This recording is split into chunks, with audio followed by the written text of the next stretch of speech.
Hello, my name is Donna, and I am 29 years old, currently preparing for the arrival of my baby at home. However, my relationship with my mother-in-law is strained. She often speaks ill of me to my husband when she thinks I'm not within earshot. Her harsh words claim that I am unkind, unhelpful, and lack good qualities. Despite my desire to confront her, my pregnancy urges me to maintain peace, so I choose to focus on self-care and the excitement of meeting my soon-to-arrive baby. To keep my spirits up, I engage in daily walks and talk to my growing belly, enjoying these precious moments of anticipation. But these peaceful times are often interrupted by my mother-in-law's unexpected visits. She tends to stay longer than welcome, criticizing everything from the meals I prepare to the decor in the baby's nursery. When my baby was born, it was a joyful yet hectic time. I cherished the experience of raising my daughter in the cheerful environment of my childhood home. I informed my husband that I would return to our place by the next weekend, though deep inside I longed to extend my stay. At home, the distribution of household responsibilities weighed on my mind. My husband showed little interest in housework, which added to my concerns as I held my sleeping daughter, Amanda. I whispered to her, envisioning the changes we'd make to create a cozy, welcoming space in what would be her new home. Arriving at our house laden with bags, I hoped for a helping hand as I rang the doorbell, but there was no answer. I managed to unlock the door and enter, only to discover a scene of chaos. The living room was in disarray, not just untidy but seemingly ransacked. Fearing a break-in, I hurried outside and dialed the police, my voice trembling as I explained the situation, all while my baby began to cry, heightening my panic. In that moment of distress, a kind neighbor noticed our plight and offered us refuge in their home. They helped soothe my fears and comforted my daughter, who soon fell asleep again after being fed.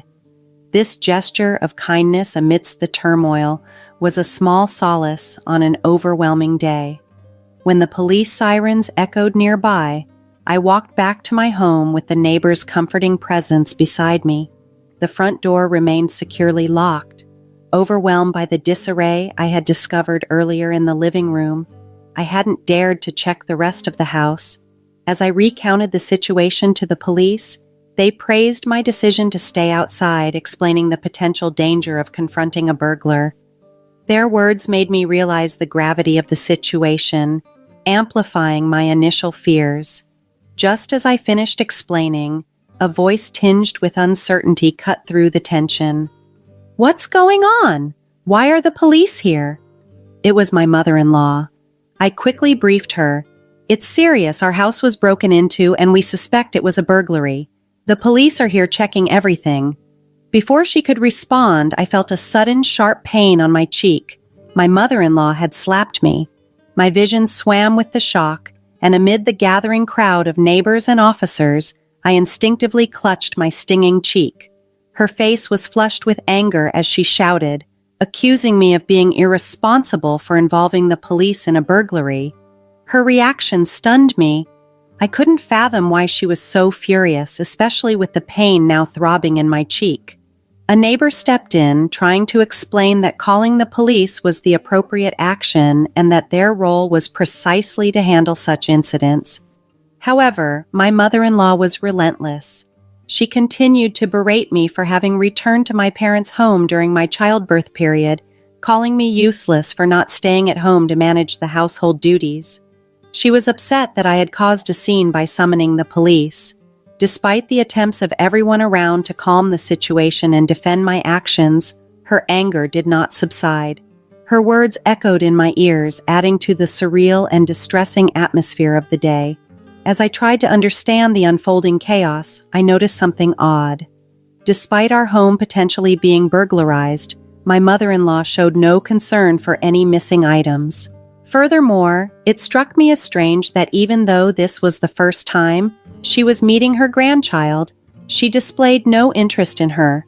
My attempts to make sense of the situation seemed to fall on deaf ears as no one around seemed to support my perspective. "That's not the point. How can you accuse me without even apologizing?" I challenged her, but she blatantly ignored my question and continued with her tirade. "What's happening here?" Suddenly, my husband Scott interrupted, his demeanor surprisingly calm amidst the tension. "Scott, listen to this, it's awful," my mother-in-law exclaimed, her face brightening at the sight of her son.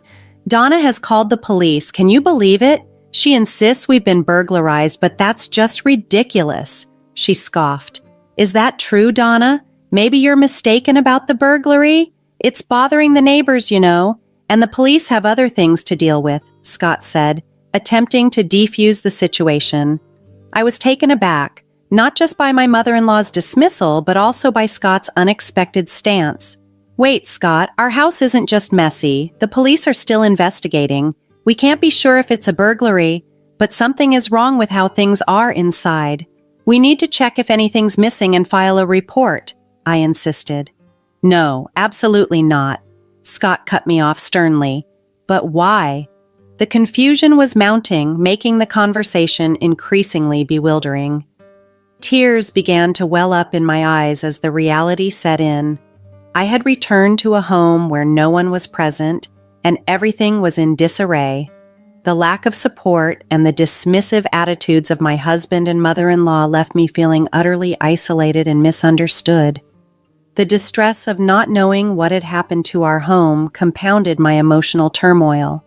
As I attempted to clarify the confusing situation, a realization dawned on me. Despite the potential that our home had been burglarized, my mother-in-law showed no concern for any missing items. Moreover, it baffled me that despite this being the first time she was meeting her grandchild, she seemed utterly disinterested. Around me, support was lacking. No one seemed to echo my concerns. "That's not the point. How can you accuse me without even apologizing?" I challenged her, only to be met with complete dismissal as she continued to press her argument. At that moment, my husband Scott intervened, his tone surprisingly calm amid the turmoil. "Scott, listen to this. It's just awful," my mother-in-law said, her expression brightening at the sight of her son. "Donna called the police, can you believe it? She claims we've been burglarized, but that's simply not possible. Scott, please tell her to stop being so ridiculous," she persisted. Scott turned to me. "Is that true, Donna? Maybe you're mistaken about the burglary? It's causing quite a stir among the neighbors, and the police surely have more pressing issues to attend to. Let's just send them away soon," he suggested, trying to pacify the situation. I was stunned, not merely by my mother-in-law's reaction, but also by Scott's response as well. "Wait, Scott, our house isn't just untidy. The police are still here investigating. We can't confirm if it was a burglary yet, but something is not right. We need to check if anything is missing and possibly file a report," I explained earnestly. "No, absolutely not," Scott cut me off abruptly, raising his voice. "But why?" I asked, the conversation spiraling into more confusion by the second. I felt increasingly lost and overwhelmed, tears beginning to well up in my eyes. Returning to find my home in disarray, and no one present had been frightening, and now the lack of understanding from my own family intensified my distress. As I tried to hold back my sobs, a kind neighbor noticed my distress and came over to offer a comforting embrace. Their warmth was a small solace, allowing the tears I had been fighting to finally escape. As the situation unfolded before me, both my mother-in-law and husband appeared irritated and simply stared as I tried to explain. "Why won't you understand?" My voice echoed my distress, and it seemed to affect my daughter too as she woke up crying. Their annoyance only deepened at her cries, adding to the tension. With the neighbors showing kindness and the police giving concerned looks, I ended up spending the night at a neighbor's house after it was suggested.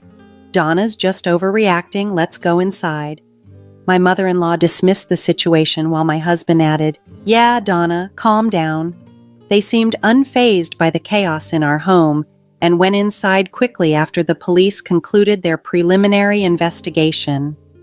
Standing in front of the closed door of my neighbor's house, I recalled my husband's earlier dismissive words, and how he still allowed his mother to treat him like a child, which he found annoying. He usually chose to go along with her just to avoid conflict, a habit that now left me stranded and hurt.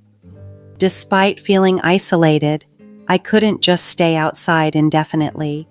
After apologizing repeatedly for the disruption, I spent the night at my neighbor's house, whispering to my daughter as she fell asleep, "Mom needs to be strong. I'll do my best." The next day, I returned home to find my mother-in-law and husband already there. "Did you stay here last night with everything in such a mess?" my mother-in-law questioned, pointing out the living room, which was somewhat tidied up, enough for them to sit, but still visibly chaotic. I had checked the other rooms with the police the day before, and it was clear that things had been thrown out of storage in all of them. The mess was everywhere. Despite always criticizing my cleaning, my mother-in-law had stayed in the house in that condition without making any effort to tidy up. She just sat there looking displeased. "What do you mean, did you really?" I was taken aback by her tone and implication that I had somehow abandoned my family by staying away, even though it was she who had shown no empathy or assistance during the ordeal. Her words stung, highlighting the deep misunderstandings and lack of support that had come to define this challenging moment. I countered their accusations with a firm reply, "It's not that I left, it's that you wouldn't listen to what I was saying." "What? How dare you speak like that?" my mother-in-law exclaimed, her face quickly contorting into anger. Scott jumped in, attempting to downplay the situation. "Have you calmed down now?" he asked in a tone that only fueled my frustration further. Something inside me reached its limit. "You're right, it's not like we were burgled, huh?" I said, my voice surprisingly calm despite the tumult inside. Scott merely smirked, seemingly satisfied with his assumption. "Finally realized it, huh? Yeah, you were overreacting about the burglary anyway. Start cleaning up," he directed, as if the mess was entirely my concern. "Cleaning and taking care of the house are a wife's duties, aren't they?" My mother-in-law chimed in with a sickeningly sweet tone, as though she were speaking to a child or a pet. "I'm not cleaning up. It's your mess, so you should clean it," I retorted, feeling diminished by their demeaning attitudes. "What? How dare you?" As expected, they reacted poorly to my defiance. "You're such a terrible wife. Get to work," my mother-in-law snapped, clearly annoyed. "What a hassle," my husband grumbled in agreement. That was the last straw for me. I handed them the divorce papers I had prepared and filled out first thing in the morning. "I want a divorce," I stated firmly. My husband blinked, surprised by my decisiveness. "That's right, I want a divorce right now," I declared, my resolve unwavering. At that moment, my mother-in-law snatched the divorce papers dramatically, feigning distress. "Oh, poor Scott, being treated like this is so awful," she lamented as she consoled him, treating him like a child.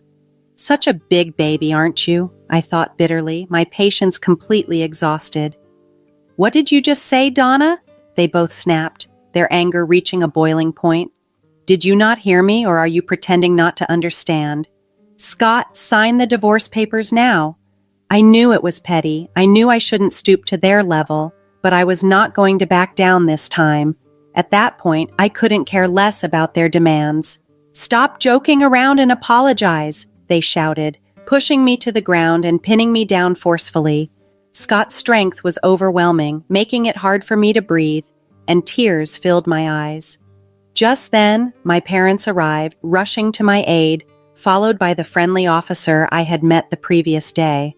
Gasping for air, a wave of relief washed over me as I saw them.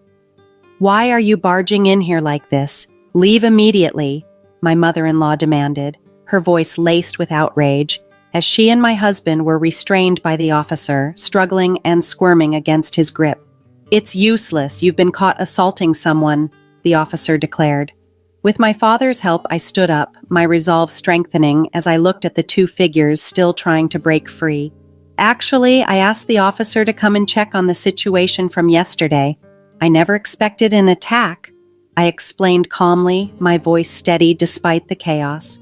"What's happening?" my husband growled, confusion and anger mixing in his voice. "We have a baby monitor camera installed in this house for our little Amanda," I continued, unfazed by his tone. "It's a live stream camera. It didn't record the person who trashed the room, but—" I paused, noticing their sudden relaxation. "So what if it's a live camera? The kind neighbor who helped us yesterday is watching over this room right now. They listened to your conversation yesterday, along with a lot of people at the police station. My parents were watching too. After my mother-in-law and husband had retreated behind the door the previous day, I started checking the baby monitor camera. The police had already suspected that the whole break-in seemed fishy, perhaps even staged. I laid out the possibility not just my mother-in-law but my husband too might be involved. They guessed right. When I came home, the room was all messy, and you both acted surprised, blaming me for it. You planned to make my parents apologize by saying they didn't want a daughter-in-law who would do something like that." My voice was firm, conveying the betrayal and hurt they had orchestrated. This revelation seemed to seal their fate as they realized the depth of the evidence against them. As I stood before everyone, the tension was palpable. "You didn't even want a daughter-in-law because we had a baby girl, not a boy. You wanted to replace me with someone else, right? And what's this about an affair you approved?" I blurted out everything, laying bare the painful truths. The room turned cold, all eyes fixed on them.